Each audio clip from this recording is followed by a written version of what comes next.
Olá, amigo, seja bem-vindo mais uma vez aqui ao programa Bíblia Fácil. Eu espero que você esteja percebendo que é fácil estudar a Bíblia, desde que a gente use o método certo para interpretá-la.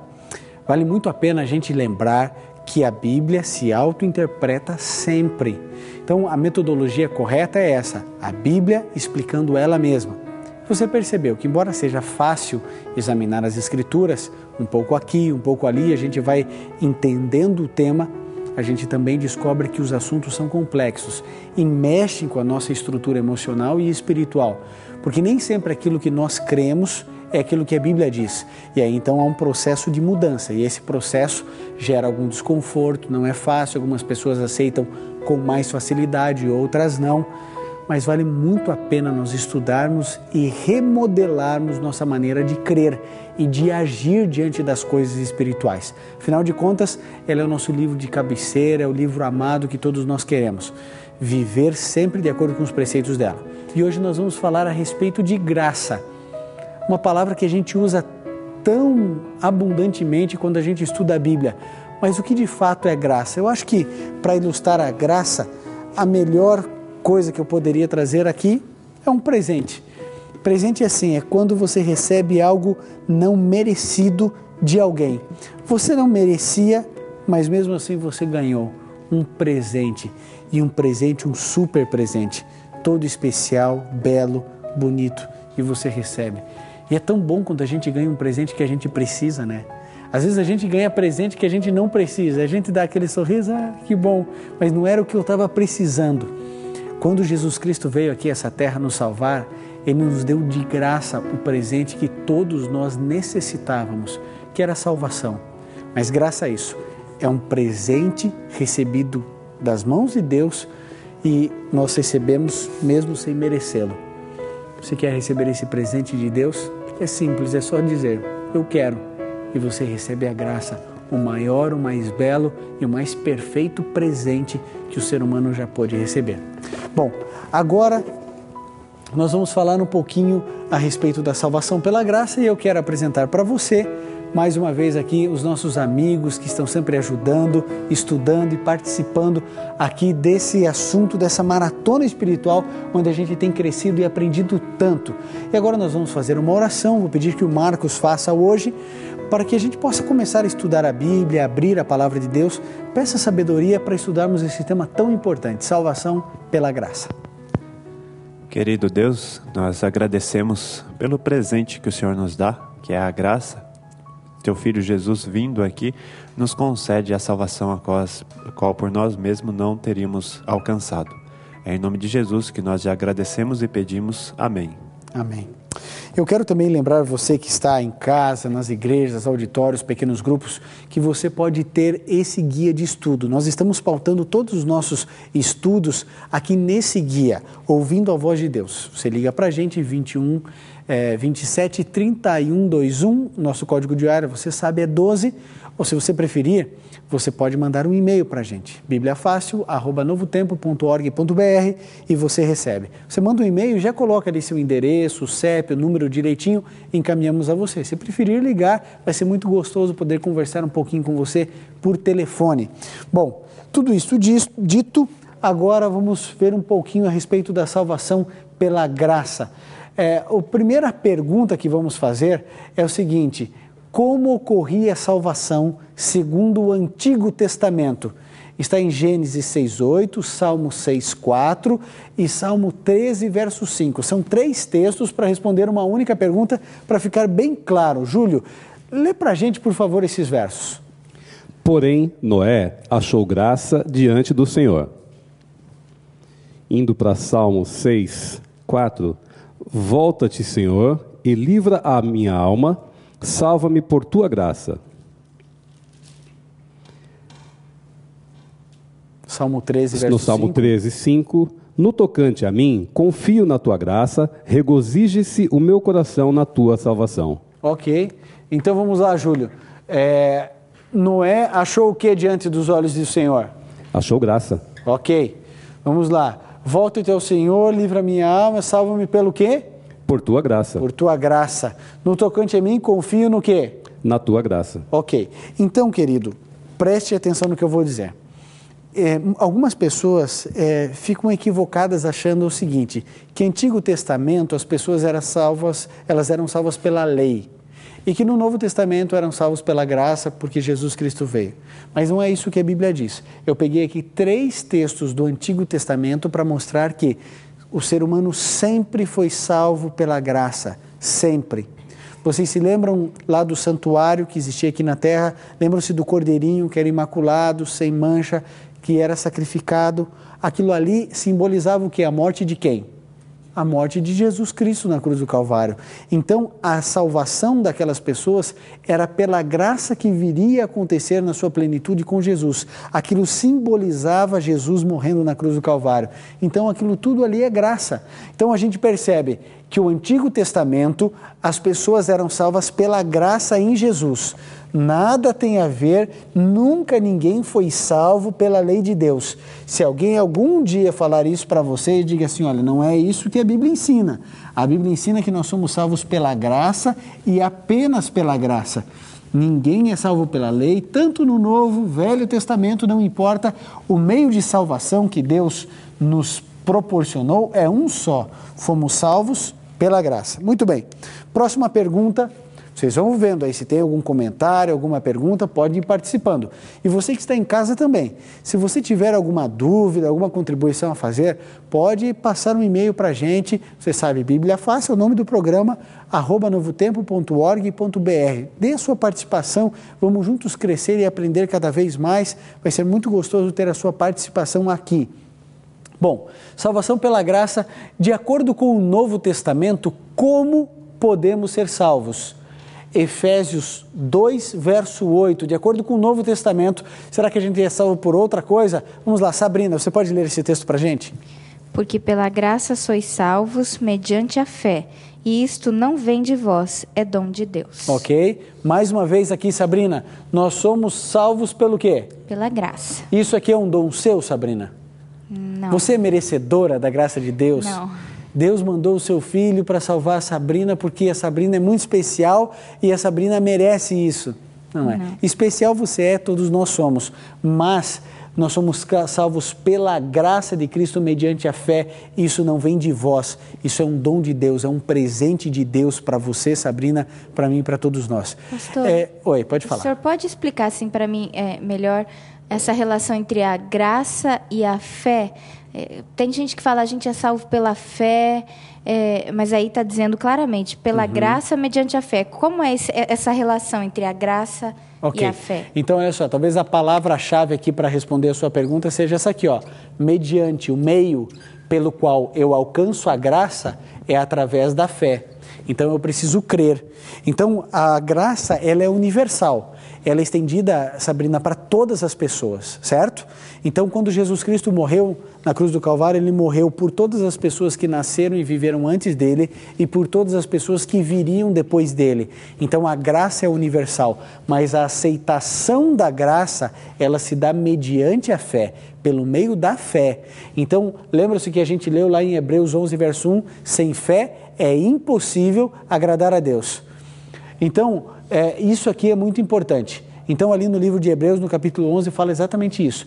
Mediante a fé, sem fé é impossível agradar a Deus. Júlio, você tem uma palavra? Então, eu poderia dizer, com relação a esse mediante a fé, eu poderia traduzir como uma forma de justificação, ou seja, eu sou salvo pela graça, justificado pela fé e julgado pelas obras. É isso?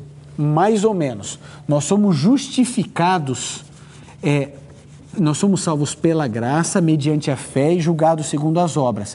Então, veja, o problema é que algumas palavras em teologia, elas são muito carregadas, Júlio. Então, quando a gente fala assim, olha, como é que você falou? Nós somos salvos pela graça, certo? Justificados pela fé e julgados pelas obras. Isso, mas essa justificação, ela também é pela graça, não é pela fé. Porque se a fé fosse suficiente para me justificar, então Jesus Cristo não precisaria ter vindo, era só eu ter essa fé. Então, a graça vem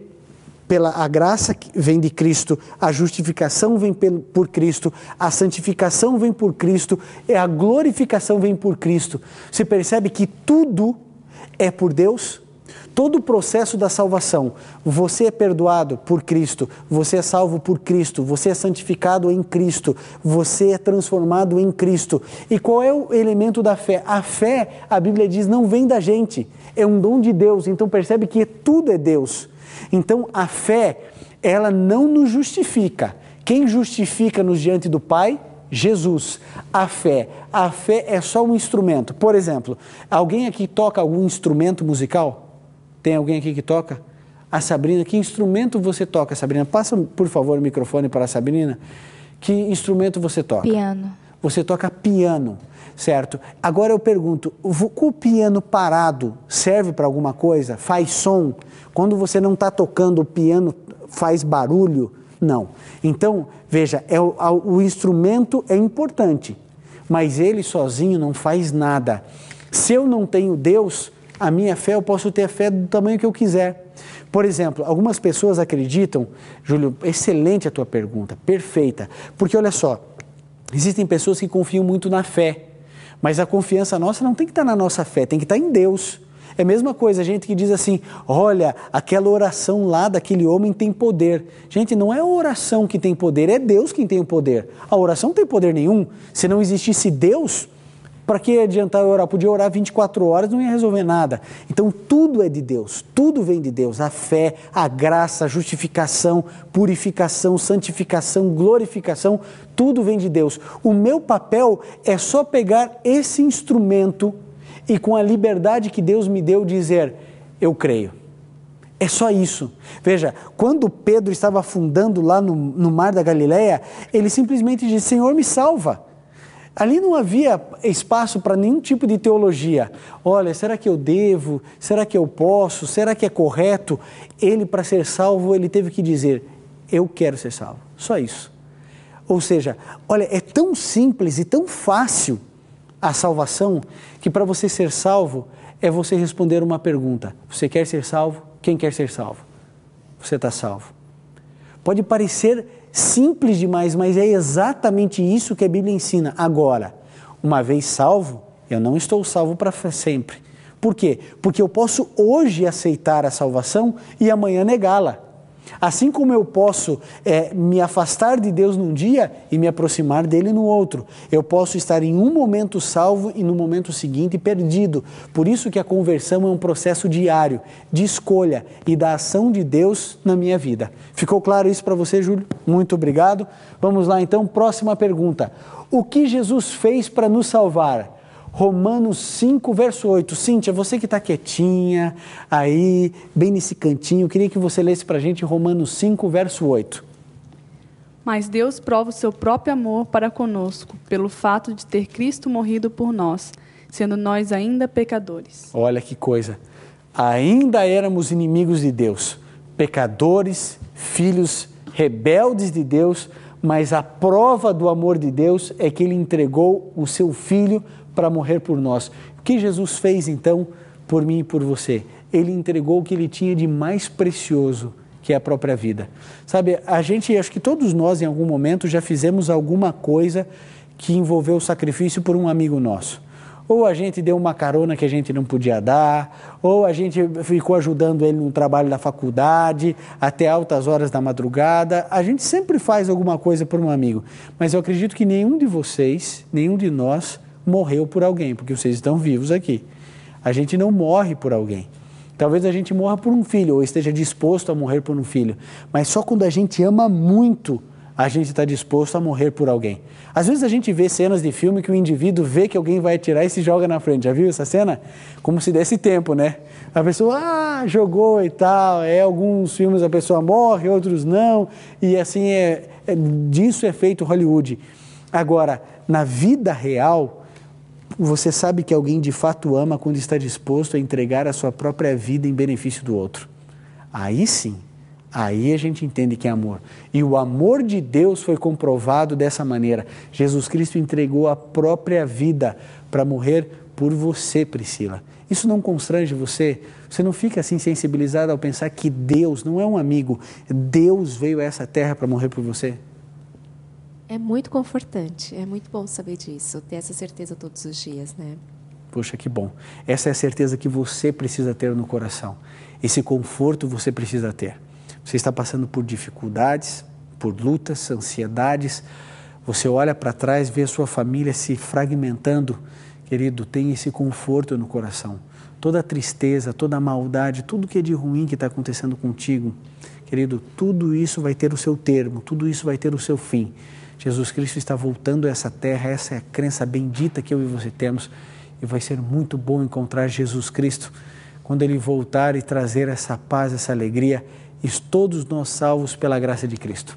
Muito bem, agora nós temos 6 passos, eu quero dar uma corrida com isso aqui. 6 passos que confirmam a nossa salvação.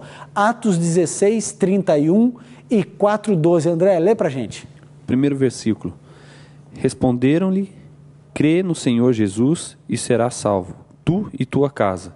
Já o segundo versículo 4, 12, diz o seguinte: e não há salvação em nenhum outro, porque abaixo do céu não existe nenhum outro nome dado entre os homens, pelo qual importa que sejamos salvos. Obrigado, André. Então, olha só, crer, esse é o primeiro passo, certo? Então, anote aí, primeiro passo, são 6 passos para a salvação. A primeira coisa que nós devemos fazer é crer. Agora, pode ler Atos 3, 19. Primeiro passo, crer. E agora, vamos lá, Leni, por favor, Atos 3, 19. Arrependei-vos, pois, e convertei-vos para serem cancelados os vossos pecados. Ok? Então, primeiro passo, crer. O segundo, a Bíblia diz que nós devemos nos arrepender. Arrepender do que, Leni, que a gente tem que se arrepender? Dos nossos pecados. Exato, dos nossos erros, das nossas falhas. Às vezes a gente magoa os nossos amigos, às vezes até as pessoas que nós amamos do fundo do coração a gente magoa, os nossos pecados que a gente carrega. Primeiro passo, nós devemos crer. O segundo passo, nos arrepender dos nossos erros. Terceiro passo, vamos ver ali 1 João 1, 9. Vamos ver, Márcio, lê pra gente. Se confessarmos os nossos pecados, Ele é fiel e justo para nos perdoar os pecados e nos purificar de toda injustiça. Ok. Pastor, tem uma dúvida, assim. Na nossa vida, a gente tem lido, a gente tem estudado, e aqui também, novamente, volto a dizer que Deus perdoa os nossos pecados, Ele é fiel e justo para nos purificar. Mas por que a gente continua, muitas vezes, pecando tanto e parece que muitas vezes é em vão assim, o que a gente faz, a nossa jornada cristã, a gente vai e pede perdão e no outro dia parece que volta a cometer o mesmo pecado. Será que a gente não se arrepende de verdade? Ou será que é assim mesmo? O que o senhor opina, assim, com base bíblica? Sim, não, o que você sente é o que todos nós sentimos, né? Porque dentro de nós, Márcio, existe a natureza carnal, que é a natureza pecaminosa, e a natureza espiritual, que é a natureza de Deus. Então é uma luta. A nossa inclinação é para o mal. Salmo 51 diz, Davi, né, declarando, em pecado me concebeu a minha mãe. Então a nossa inclinação é sempre para o mal. Então quando você tenta fazer o bem, é contra aquilo que está dentro de você. Essencialmente nós somos maus. Então é uma luta constante e sem tréguas. Então em qualquer momento de descuido a gente cai, porque a tendência é essa. É a mesma coisa da lei da gravidade. Eu não vou soltar, tá, Márcio? Mas se eu soltar essa caneta, o que vai acontecer com ela? Mas e se eu mudar de posição e vier para cá? Se eu soltar aqui, ela vai cair? Mas e se eu mudar ela de lado assim, ela vai cair? Vai. Por quê? Porque existe uma lei que diz que os objetos são atraídos para o centro da Terra, não é isso? Então o que acontece? Dentro de nós há uma lei, que é a lei do pecado, que nos empurra para baixo, que nos empurra para o pecado. Então você está sempre lutando, sempre lutando, sempre lutando e nunca vai deixar de lutar. Até Jesus voltar e mudar completamente a sua natureza, é sempre assim. Então agora, isso não significa que você não esteja crescendo na graça, que você não esteja avançando. A gente vai lutando cada vez mais e é assim que funciona. Existem pecados que no começo da tua vida cristã você cometia e hoje não comete mais. Existem outros que você está lutando para vencer. E outros que você nem está pensando em lutar contra eles, mas que em algum momento você vai lutar. É uma caminhada, é um jornadear do cristão. Mas agora, é importante isso, nós precisamos confessar os nossos pecados, tá? Então, recapitulando, crer, primeiro passo, se arrepender, o segundo passo. Terceiro passo, confessar os nossos pecados. E a gente tem muita coisa para confessar, muita mesmo, porque a gente peca todo instante, todo momento, em algum momento a gente acaba pecando. Bom, vamos lá para o quarto passo, Mateus 19, 16 e 17. Vamos lá, Carlos, por favor. verso 16. Eis que alguém, aproximando-se, lhe perguntou: Mestre, que farei eu de bom para alcançar a vida eterna? Respondeu-lhe Jesus: Por que me perguntas acerca do que é bom? Bom só existe um. Se queres, porém, entrar na vida, guarda os mandamentos. Olha o quarto passo tão importante aqui mencionado. Guarda os mandamentos. Então, quais são os mandamentos de Deus? Êxodo 20 fala de 10 mandamentos, a lei moral de Deus. Não sei se você sabe disso que eu vou falar, amigo que está assistindo o programa Bíblia Fácil e você que está aqui no auditório. Mas veja, os 10 mandamentos é um texto da Bíblia que foi escrito pelo próprio dedo de Deus. Vou deixar uma liçãozinha de casa para você hoje. Ler Êxodo 20. Você vai encontrar ali o texto que fala dos 10 mandamentos escrito pelo dedo de Deus. Então, vale muito a pena ler esse capítulo. Bom, então nós temos que crer, nos arrepender, confessarmos os nossos pecados. Deixa eu já ir apagando aqui para a próxima tela, porque são 6 passos. Confessarmos os nossos pecados e guardar os mandamentos de Deus. Claro, nós temos que respeitar os mandamentos de Deus. Pastor? Oi. Tem uma passagem na Bíblia que eu, sim, particularmente pode ser desanimador, né? Que se a gente cai no mandamento, automaticamente nós caímos nos outros. O livro de Tiago diz isso, né? Aquele que cai em um mandamento, cai em todos. O que a Bíblia está querendo dizer? Que Deus espera de você, Carlos, e de mim, que a gente viva de acordo com os valores e princípios do céu. Ou seja, o indivíduo guarda 9, mas cai em um, é como se caísse em todos. É a mesma coisa. Não, eu roubei, mas roubei pouco. É roubo igual. Ah, não, eu peco, mas eu peco pouco. Peca igual. Então, o que Deus espera de você e de mim? Perfeição. Você é perfeito, Carlos? Infelizmente não sou. Tem certeza disso? Absoluto. A gente não é perfeito. Mas o que Jesus disse lá em Mateus 5,48? Que nós devemos ser perfeitos como perfeito é o nosso Pai. Então, como que a gente pode ser perfeito se a gente não é perfeito? Não dá para ir para o céu, então é impossível, é exatamente isso. É impossível a gente ir para o céu. Mas Cristo Jesus entrega a perfeição dele para você, Carlos. Então você vai ser julgado pela perfeição de Cristo e não por aquilo que você é. Não por aquilo que você faz. Você vai ser julgado pelos méritos de Cristo. Cristo foi perfeito? Sim ou não, Carlos? Foi. Então você é perfeito, porque você aceitou Jesus na sua vida pessoal. A perfeição de Cristo é entregue a você e a tua impureza, o teu pecado é entregue a Jesus Cristo. É pelos méritos dele que nós vamos para o céu. Diga, André. Interessante que a gente vê também que a única coisa que é perfeita é a lei de Deus. E a gente começa a ver, né? Ela foi dada num contexto histórico. A gente estudou já no guia de estudos da lição o ano passado, vem falando que ele foi dada a lei para quê? Para bom funcionamento da população. Que a gente pegar a história do povo de Israel, ele foi dado para um bom funcionamento. E a gente vê que hoje a gente continua obedecendo os mesmos mandamentos. Não matarás, não adulterarás, não dirás mentiras. Então a gente vem vendo que toda ela se completa ainda hoje na nossa vida atual. Que então não é uma lei que foi dada e a gente pode falar, não, foi abolida. Não, mas ela ainda é ativa hoje dentro da nossa vida e ela impulsiona a gente ter um relacionamento um pouco maior com Jesus, com Deus. Mais atual do que nunca, né, André? Bom, querido, nós temos aqui esses outros passos aqui, temos pouco tempo, mas olha lá. Priscila, lê para a gente Marcos 16:16. Quem crer e for batizado será salvo, quem, porém, não crer será condenado. Ok? Então, aqui diz que nós devemos ser batizados. Querido, se você ainda não é batizado, comece já a estudar para saber do batismo, porque o batismo faz parte do processo da salvação. Aquele que crer e for batizado, esse será salvo. É o 5º passo. 6º passo, Mateus 24:13. Lígia, por favor. Aquele, porém, que perseverar até o fim, esse será salvo. Olha só, então tem que perseverar, porque realmente não é fácil. Aquilo que a gente conversou com o André, com o Márcio, aquilo que a gente conversou com o Carlos, a gente tem que perseverar cada vez mais na palavra de Deus. Eu quero terminar o programa de hoje falando a respeito dessa cena aqui. Esse soldado foi para o Iraque e deixou em casa 2 filhas aflitas. Cada segundo que ele passou no Iraque, elas sofreram imaginando que poderiam receber a notícia da morte do pai. Ele deveria voltar em uma determinada data do ano de 2008, mas ele conseguiu antecipar a data. E ele então marcou uma surpresa e no colégio onde as 2 estudavam, tinha um presente especial e aí então foi feita uma grande festa e ele saiu de dentro da caixa do presente e você já pode imaginar a alegria das filhas ao receber o pai são e salvo. Que alegria, que felicidade.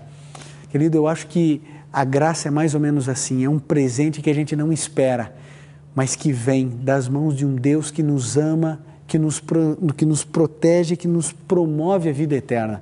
Jesus é o nosso presente. Ele um dia desceu do céu e veio embalado em carne humana, mas ele veio aqui a essa terra para salvar você e a mim. Isso é graça. O sonho de Deus é que você e que a sua família sejam salvos. A decisão é sua, amigo, não é minha, não é de Deus, porque tudo que Ele podia fazer, Ele fez por mim e por você. Agora é hora de você decidir-se por Ele. Você aceita Jesus e quer ser salvo? Então prepare-se para o batismo, para guardar os seus mandamentos, para seguir a sua palavra. Eu tenho certeza que você será muito feliz. Se você puder, feche seus olhos, vamos orar juntos ao Senhor. Querido Pai, obrigado por tudo que o Senhor fez e faz por nós. Abençoe a cada pessoa para que possa aceitar a salvação e seguir os passos para ser salvo. Ajude-nos, Senhor, a estarmos todos juntos com o Senhor nos ares. É o que pedimos e agradecemos em nome e por amor de Jesus. Amém.